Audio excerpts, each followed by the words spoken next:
Mas hoje existe um grupo de pseudocientistas que se metem a escrever livros, por exemplo, para dizer que Deus não existe. Vocês sabem disso, né? Existe um que fez, inclusive, muito sucesso, Deus, um delírio.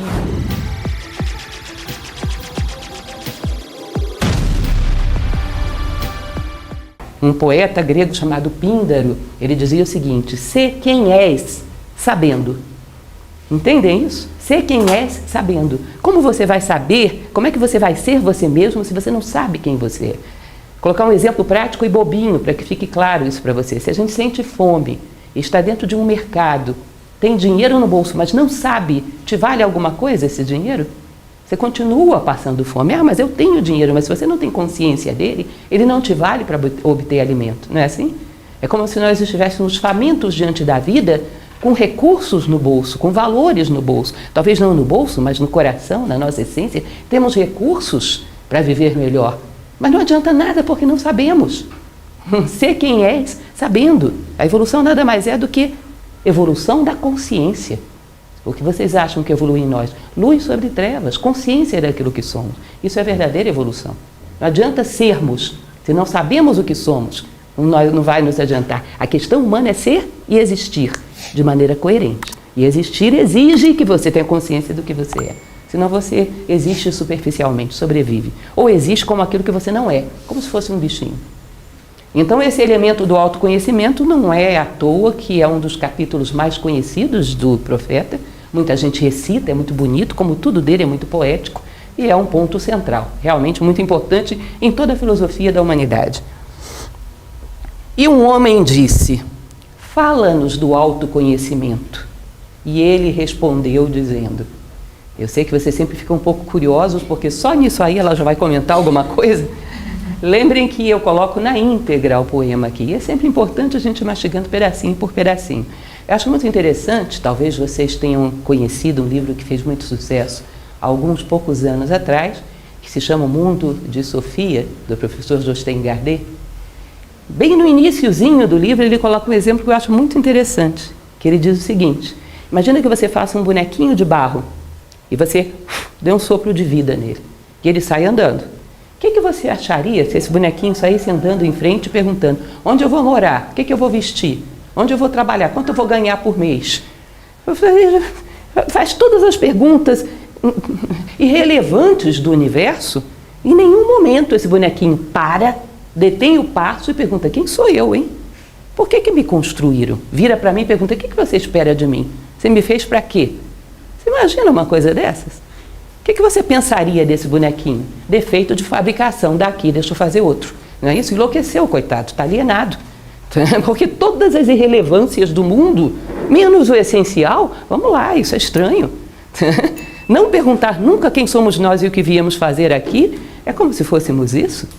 E é lógico que toda pergunta, toda curiosidade, toda busca de saber teria que começar por isso. Isso é a base da filosofia. Quem somos nós? Para descobrir como nos completamos, qual é nosso ideal e quais as ferramentas que nos permitem caminhar por essa estrada. Tá? E ele vai responder então: vosso coração conhece em silêncio os segredos dos dias e das noites, mas vossos ouvidos anseiam por ouvir o que o vosso coração sabe. Então vocês vão dizer: não sabe nada, meu coração não sabe coisíssima nenhuma, meu coração não é mais do que um músculo que fica pulsando, não tem nada a ver com nada. Coração é o simbolismo do centro, que nem esse labirinto aí, o centro. Tá? Na verdade, o nosso verdadeiro coração, esse aqui é só um símbolo. Nosso verdadeiro coração é um centro, uma essência, que as tradições todas dizem que o homem tem uma essência imortal e uma aparência transitória. E esse centro em torno do qual a vida gravita, esse é o verdadeiro coração. Tá? Não é o coraçãozinho romântico do dia dos namorados, nem esse músculo que nós temos dentro do peito. É o teu centro. E desse centro, dessa identidade, irradia uma certa intuição, que vocês conhecem sim, vocês sabem dela. Quando vocês se defrontam, por exemplo, com uma das coisas mais inquietantes da vida, que é a morte. A morte de uma pessoa, às vezes de um ente querido, existe coisa mais paradoxal do que a morte? Por muito que você leia a respeito, por muito que você conheça do assunto, por muito que tenha suas crenças, mas não é muito estranho que toda essa vida que vibra dentro de um ser humano, de repente, cadê? É um boneco inerte, frio. Cadê imaginação, vontade, amor, inteligência, toda a vida que vibrava ali? Não é uma loucura que o ser humano de uma hora para outra não seja? Como não é? Essas coisas têm que ter uma solução de continuidade. Não podem desaparecer, isso é um paradoxo, isso é um contrassenso. Tá? Para onde vai aquilo que nós chamamos de ser humano? Existe dentro de nós alguma coisa que se revolta e diz, não, isso não é real. Isso é o teu coração dizendo, a morte não é uma realidade. Aí vem a mente racional, concreta, essa prática, besteira, deixa isso para lá, destrói essa nossa percepção íntima e profunda. Mas vocês percebem que isso ecoa ao longo da história da humanidade. Um protesto íntimo contra isso que nos dizem que é real e que não pode ser. Porque é um paradoxo, é muita coisa para de repente virar nada. O que nós percebemos dentro de uma equação lógica é que muita coisa não pode virar nada de uma hora para outra. Não saem coelhos de cartola, nem coelhos somem dentro de cartola. Para onde vai o amor humano, a inteligência humana, a imaginação humana? É um coelho que entra na cartola e some? Não tem sentido isso. Nós sabemos que as coisas não são assim, não tem lógica. E esse eco de incompreensão e de revolta contra esse paradoxo ecoa tão antigo quanto a existência do homem. Então nós intuímos que existe algo mais, que o homem tem uma essência imortal, algo que vibra por trás da aparência. Mas a nossa razão prática não sabe disso, às vezes até o pensamento sabe. Platão diz que nós possuímos uma essência imortal, isso é bonito de dizer, né? Dá um status danado, todo mundo vai pensar, olha lá, lê Platão. É uma intelectual. Às vezes até como ideia a gente sabe, mas uma razão prática que norteia a nossa vida e uma ação condizente com isso a gente não tem. Aí esses dois mundos ficam desconectados, um necessitando do outro. O nosso coração necessitando se realizar no mundo e a nossa vida no mundo necessitando de um sentido mais profundo. E é o mito do amor romântico dessas histórias antigas, no fundo é isso. É o homem querendo encontrar a sua alma, uma essência mais profunda. Se vocês virem o poema de Fernando Pessoa, Eros e Psique, é isso. O príncipe buscando a sua alma adormecida. Os dois, um estão precisando do outro. A essência precisa da aparência e vice-versa. Tá? Então ele diz, os vossos ouvidos anseiam por ouvir aquilo que o seu coração sabe. Os vossos olhos anseiam por ver. Uma hora você vai ter que ter uma comunicação entre esses dois mundos. Porque senão você morre sem ter vivido. Você se torna eternamente um estranho para si próprio. E isso é muito esquisito. O que nós viemos fazer na nossa vida se não conhecia nós mesmos? O que nós fizemos ao longo de toda uma vida? Não deu tempo para isso? O que você fez com o tempo? O que era mais importante do que isso? Não é curioso? É como você ir na esquina comprar um jornal e voltar sem o jornal. Não deu tempo. Como assim? Você não foi lá para isso? Nós viemos ao mundo para quê? Se não para conhecer a nós mesmos, dominar a nós mesmos e caminhar. Não deu tempo, deve ser meio paradoxal, né? Deu tempo para quê? O que você fez com o tempo? Lembra a parábola bíblica dos talentos, né? Não fiz nada. É uma vida perdida. E olha que somos tão apegados à vida e a jogamos fora. Jung, ele fala sobre isso, que o homem do século XX, que fala tanto de economia, é um esbanjador. Esbanja o mais precioso, o espírito. Então, continuando, ele vai dizer, desejais conhecer em palavras aquilo que sempre conhecestes em pensamento. Quereis tocar com os dedos o corpo nu de vossos sonhos. E é bom que o desejeis. Seja esse monte de ideias, esse monte de tradições que dizem que existe uma essência dentro de você, esperando ser descoberta. Bom, eu quero ver. Eu quero que isso venha ao mundo e faça diferença na minha vida. Eu quero, numa ação prática, perceber que eu já não tenho tanto medo assim, porque eu me sinto um ser que vai perdurar além da morte. Eu quero, numa ação prática, perceber que eu sou um ser humano, que isso é mais do que meramente um ser instintivo, que existem valores, existem virtudes dentro de mim. Eu quero me ver, eu quero me reconhecer. Eu comentava com alguns de vocês em uma dessas palestras, eu achei muito curioso, muito engraçado, isso é um pequeno detalhe relevante, que eu passava pela Livraria Cultura um dia e não sei por que cargas d'água, fui folhear um livro que tinha acabado de ser lançado, que era o Diário da Marilyn Monroe. Eu achei muito curioso, talvez porque nenhum deles me interessava, eu peguei qualquer um e fui folhear. Mas, gente, eu achei a coisa mais curiosa do mundo. De um determinado momento, ela para e fala o seguinte, é o diário mesmo, era uma coisa pessoal dela, que publicaram como livro. E ela diz, olha, as pessoas não gostam realmente de mim, gostam de uma imagem que foi criada pelo cinema. Elas não podem gostar de mim, elas nem me conhecem. E, na verdade, sabe de uma coisa? Eu também não me conheço, portanto, nem eu gosto de mim. Quem sou eu? E eu achei aquilo tão curioso, porque você percebe uma pessoa com uma visão toda estereotipada que a sociedade criou de superficialidade, né? E tinha um espírito filosófico e uma sede de si mesmo, como qualquer ser humano.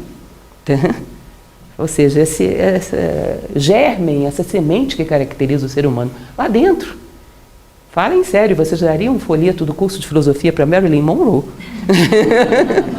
E ela tinha sede de conhecimento. Curioso isso. Né? Então todos nós desejamos arredar essa sombra material e descobrir o que palpita dentro do nosso coração. Quem somos de fato nós? Quais são os nossos sonhos? O que realmente nos realiza? O que realmente nos faz feliz? O que nos dá paz?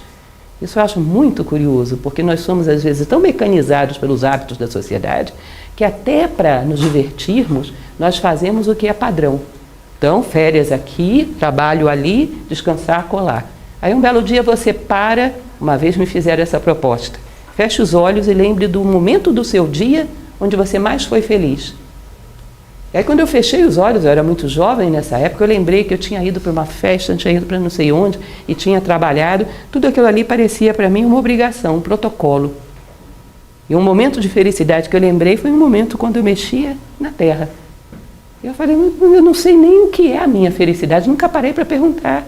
Ou seja, quando eu me divirto ou quando eu trabalho, eu bato ponto do mesmo jeito. Porque todo jovem tem que fazer, porque todo mundo tem que ir. É uma coisa estranha, somos estranhos para nós mesmos. Por quanto tempo? Espero que não por toda a vida. Uhum. Então todos nós temos essa ânsia de unir esses dois mundos, né? Tocar com os nossos dedos a nossa verdadeira identidade, o nosso verdadeiro rosto. Uhum. Aliás, existe um texto maravilhoso de Gibran que se chama O Louco. Alguém conhece? Que ele fala sobre isso, o dia em que roubaram os seus sete véus e o vento e o sol tocou o seu rosto pela primeira vez.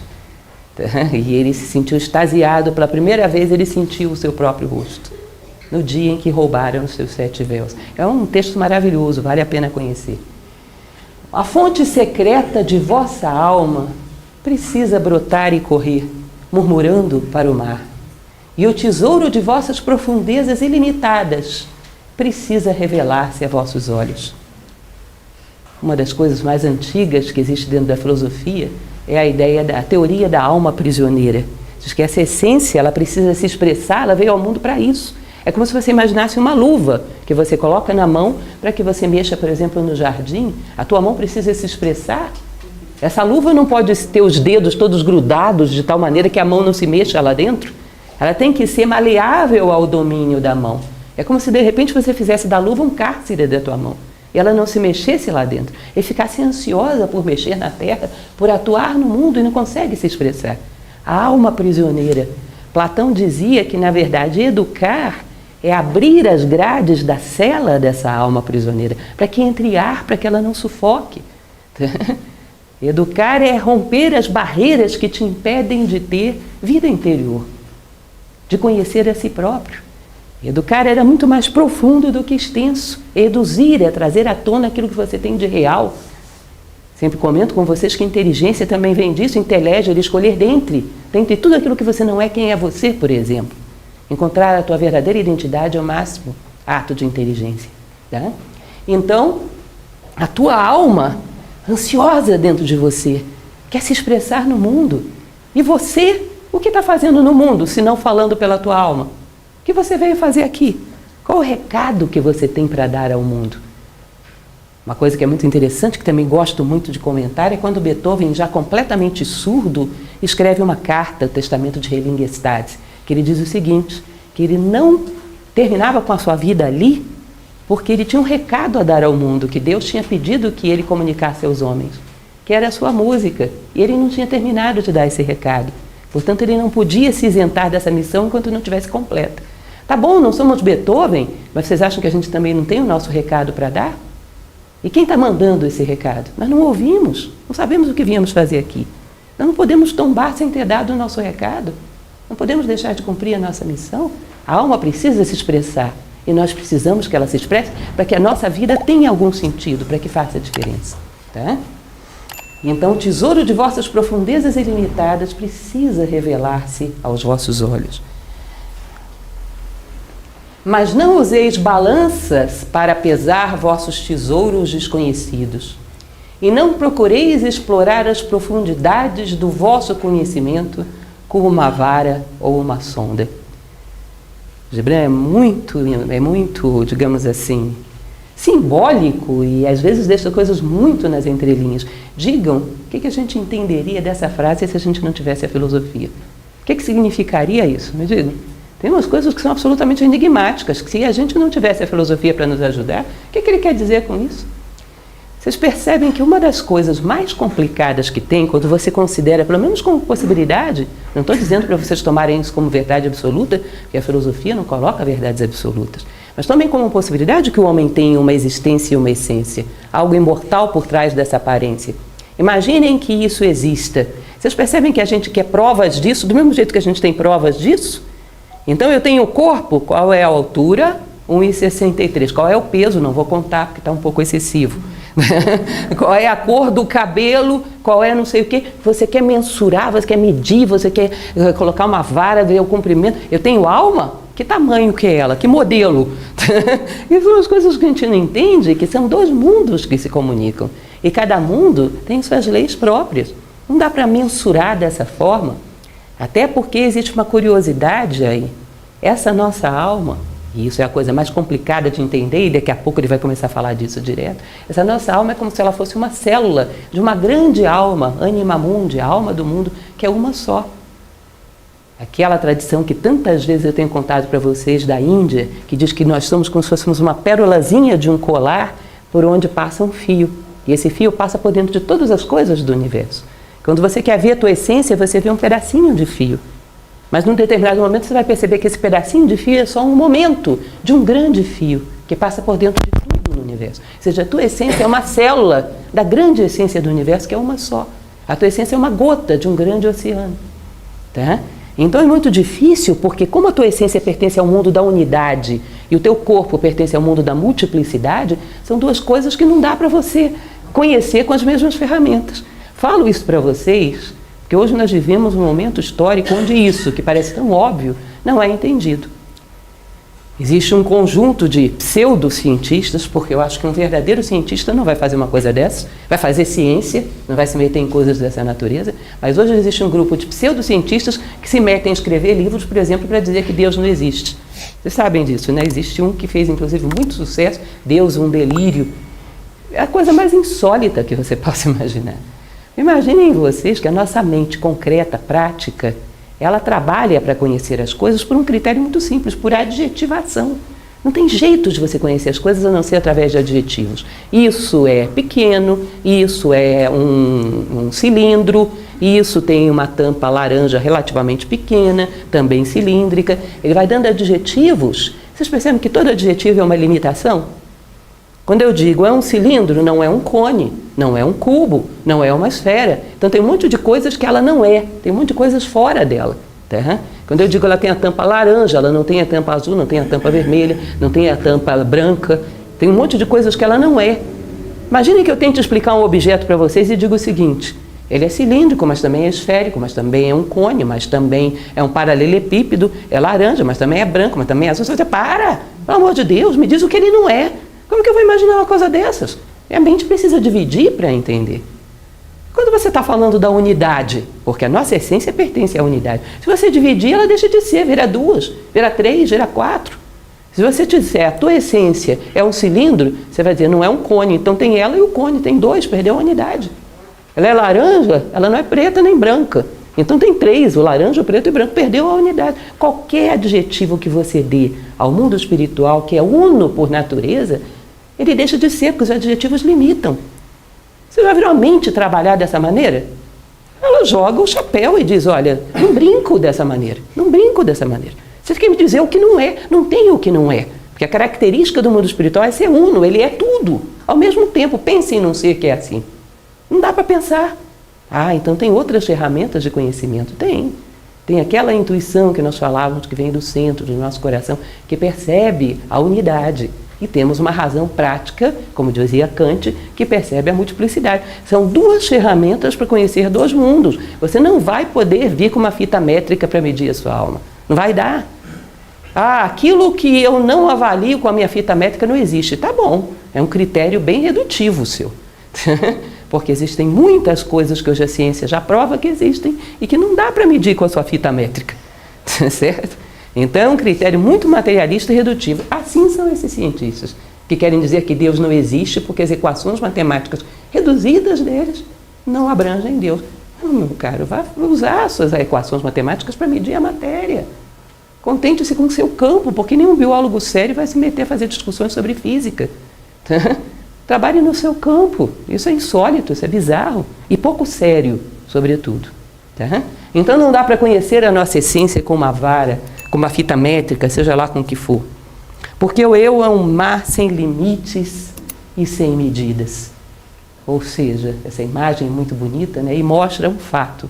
Aquilo que desconhecemos de nós é muito maior do que aquilo que conhecemos de nós. E aquilo que desconhecemos de nós é o quê?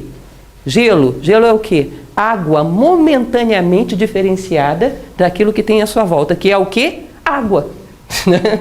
Então, como se você fosse um momento em que a água se condensou e se tornou ilusoriamente uma coisa particular, mas continua sendo água.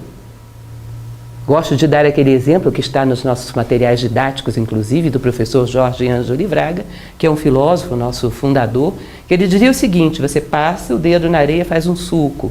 Passa o dedo na areia, faz outro suco. Aí você diz, tem 2 sucos. O primeiro é o quê? Areia. O segundo, areia. O intervalo entre eles, areia. Então você tem o quê? Areia momentaneamente diferenciada. Então essa ideia da separatividade, que para a gente é um vício difícil de imaginar e que é a base do egoísmo, é difícil da gente imaginar viver sem ela, é um impedimento para que a gente conheça a nossa essência. Por isso que se diz que o homem, quanto mais altruísta é, provavelmente tem mais autoconhecimento. O homem é do tamanho da sua generosidade. Já ouviram falar disso? O homem é do tamanho da sua generosidade.